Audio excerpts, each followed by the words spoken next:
Europe 1 soir, 19h-21h, Pierre de Villeneuve.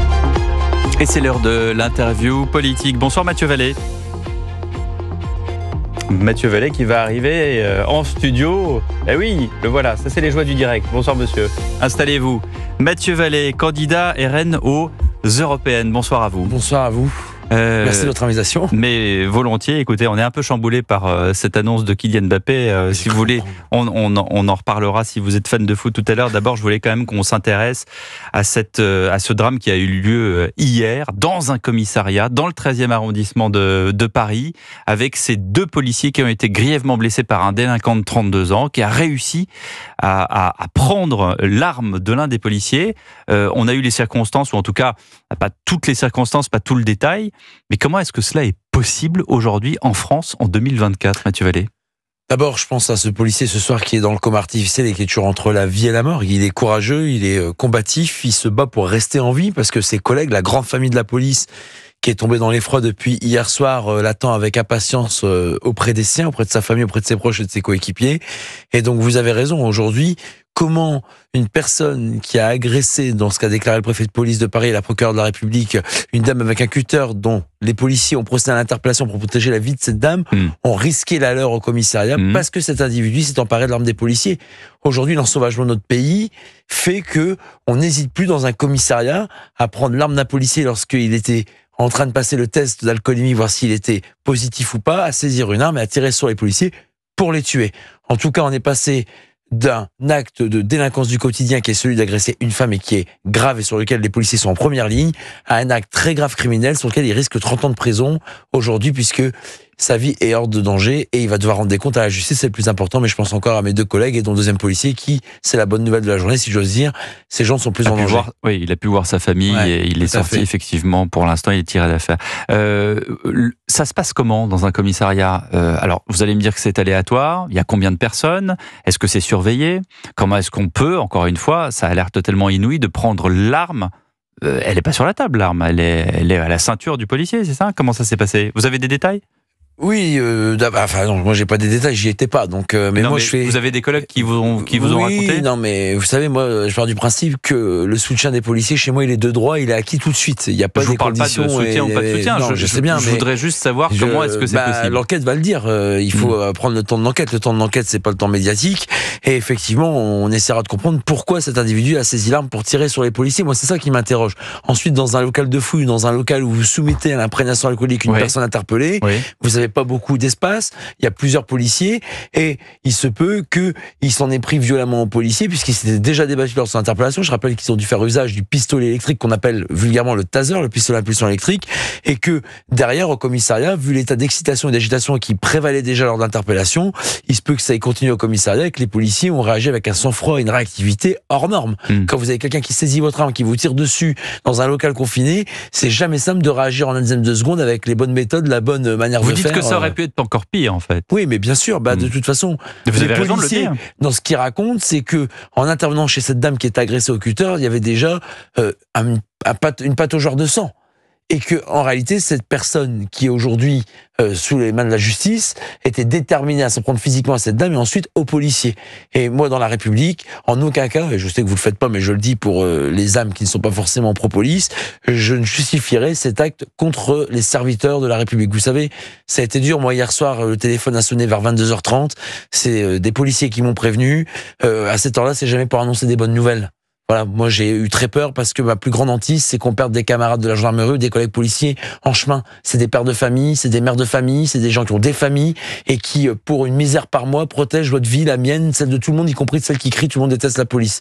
Et moi j'ai eu très peur hier soir et ce qui compte aujourd'hui, la seule chose qui compte pour moi, c'est qu'ils restent parmi nous.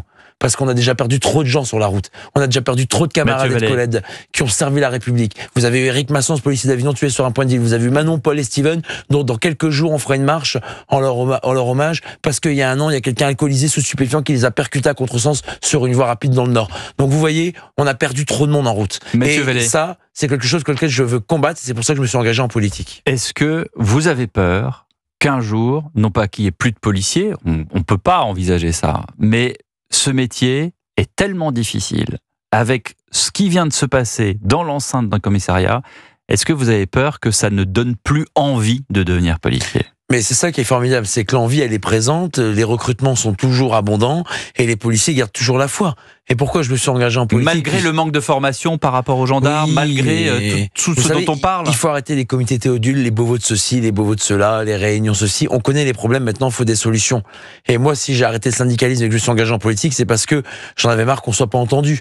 Tous les syndicats de police réclament des peines minimales, c'est-à-dire que vous avez la certitude dès que vous touchez un policier, vous allez en prison. Tous les syndicats de police réclament que quand vous êtes victime, agressé en tant que policier, je pense à Vincent, ce policier brûlé à Viry-Châtillon le 8 octobre 2016, il fait l'aumône, il fait le mendiant pour que ses frais médicaux soient pris en charge.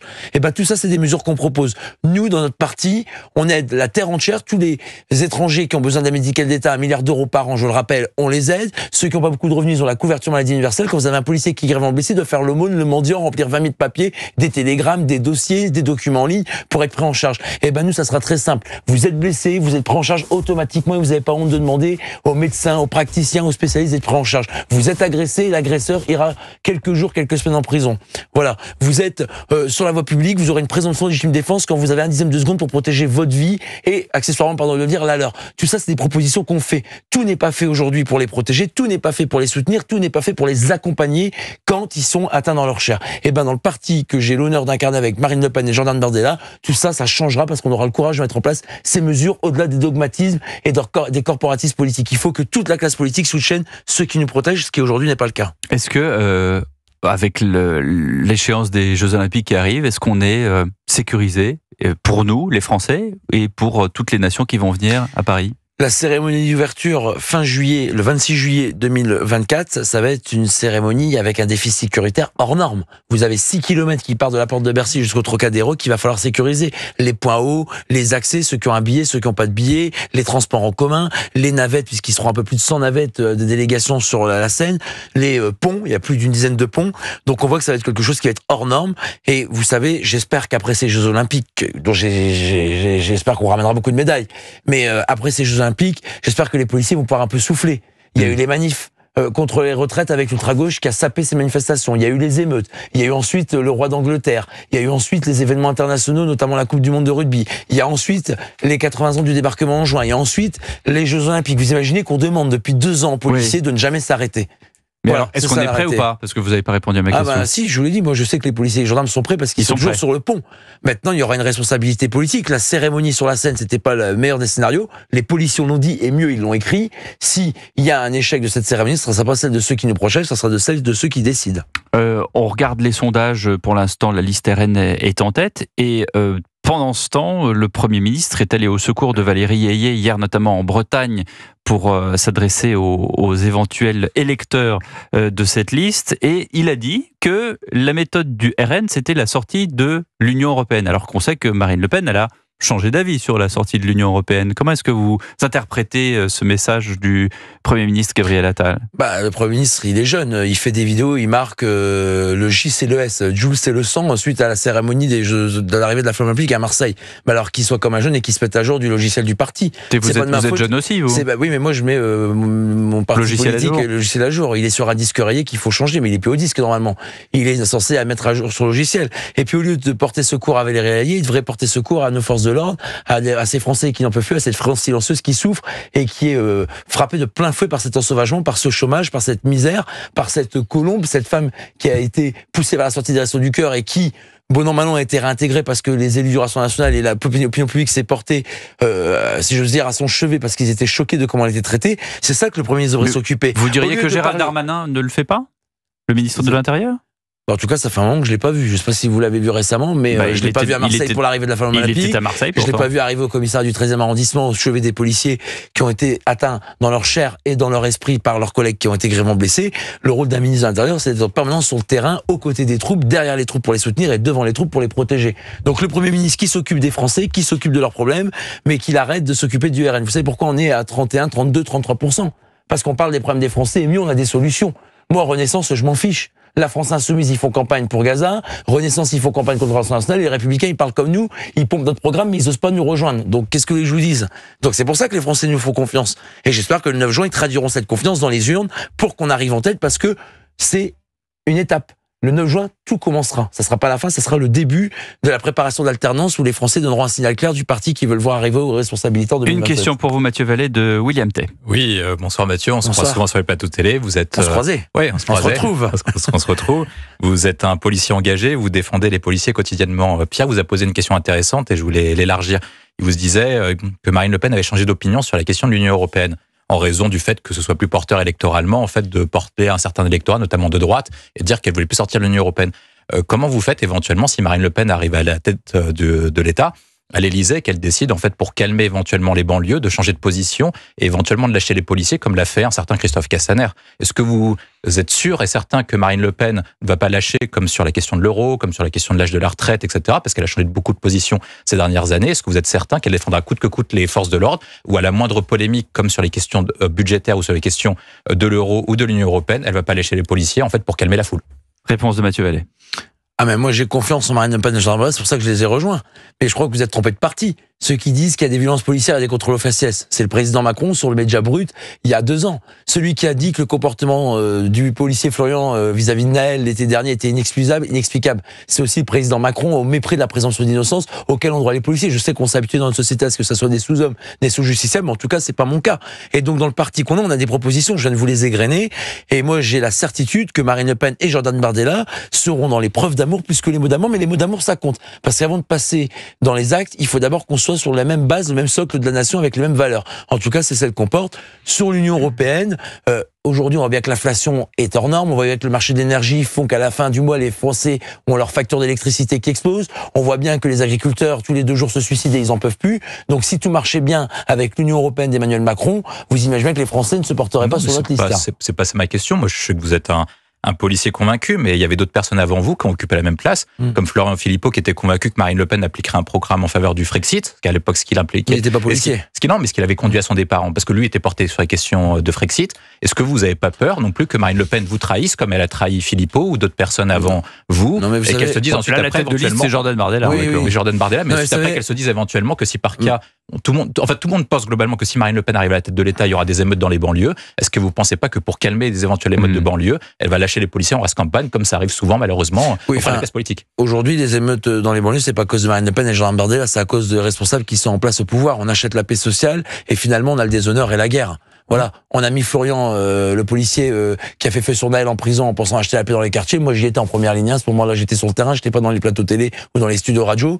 Je peux vous dire que ça n'a rien arrangé et qu'en plus, c'est pas ma vision de la République. Donc, j'ai confiance en Marine Le Pen et Jordan Bardella, mais moi, si vous voulez, ça importe peu. La vraie confiance, c'est celle que les Français porteront le 9 juin et dans les prochaines échanges. Moi, j'ai confiance au programme et c'est d'ailleurs pourquoi je suis venu dans ce parti, parce qu'il y a beaucoup de choses à construire, il y a beaucoup de propositions qui sont faites. Et puis, vous l'avez pas dit, mais je le dis et je termine sur ça. Les 88 députés du Rassemblement national qui sont arrivés en juin 2022, ils ont déjà fait beaucoup. Ils ont fait des propositions dans les niches parlementaires. On note que vous dites qu'il y a beaucoup à faire. Donc, il y a encore beaucoup de choses à changer, peut-être dans le parti. Non, il y a beaucoup de choses à faire dans la société française et pour le pays et dans le parti.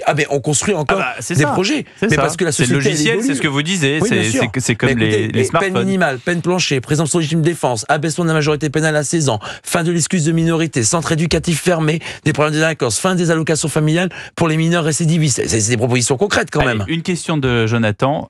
Très courte question, un chiffre. Une courte réponse, s'il vous plaît, Mathieu. Un chiffre assez édifiant a été donné ce soir. 5492 policiers ont été blessés l'année dernière. Ça fait environ 15 par jour. Que faut-il faire? Protéger ceux qui nous protègent, ou avez-vous d'autres solutions à proposer? D'abord, nous, les Antifa, avec Marine Le Pen et Jordan Bardella, parce que vous me posez la question, ça sera fini. Parce que comme les hooligans dans les stades de foot, ils auront des interdictions. C'est fini, qu'est-ce que vous allez faire? On va utiliser les fichiers des renseignements qui connaissent parfaitement les individus d'ultra-gauche qui sèment le chaos et le désordre dans les rues, et ils resteront astreints à domicile comme les hooligans. Ça a très bien marché dans le foot il y a plusieurs années. On refera une loi qui sera bien écrite, puisqu'elle avait été rédigée avec les mains ou avec les pieds, comme vous voulez, et on interdira à ces gens-là de venir dans les manifs pour protéger les manifestants pacifiques. Mais ça va marcher? Mais bien sûr que ça va marcher dans le foot. Vous voyez bien qu'il y a moins de hooligans. Il y a des violences, mais il y a moins de hooligans qu'avant. En tout cas, le stade, le Parc des Princes à Paris ou dans les autres stades, avant c'était un champ de bataille. Aujourd'hui, ça l'est moins. En tout cas, on peut faire cette mesure-là parce qu'il faut avancer. Ensuite, on mettra en place, je vous ai dit, la présomption légitime de défense. Ça veut dire que ça sera au voyou de s'expliquer avant même que les policiers aient à rendre des comptes. Ensuite, il y aura des peines minimales. Tu touches un policier, tu vas en prison, même pour une courte peine. Et je termine, l'article 24 de la loi sécurité globale qu'on nous avait promis de représenter et qui n'a jamais été représenté par le gouvernement. Ils font beaucoup de promesses, mais il y a souvent beaucoup de paresse. On le représentera parce que informer et filmer très bien. Filmer pour harceler, jeter en pâture les policiers, c'est non. Donc vous voyez des mesures concrètes qu'on soumettra aux Français lorsque les échéances nationales approcheront, mais les européennes, c'est en fait, si vous voulez, la première marche pour cette alternance qu'on appelle de nos voeux. Merci beaucoup Mathieu Vallée d'avoir été sur Europe 1, candidat du Rassemblement National aux Européennes. Une pause et dans un instant, une pub Apple pour l'iPad qui fait beaucoup parler. À tout de suite sur Europe 1.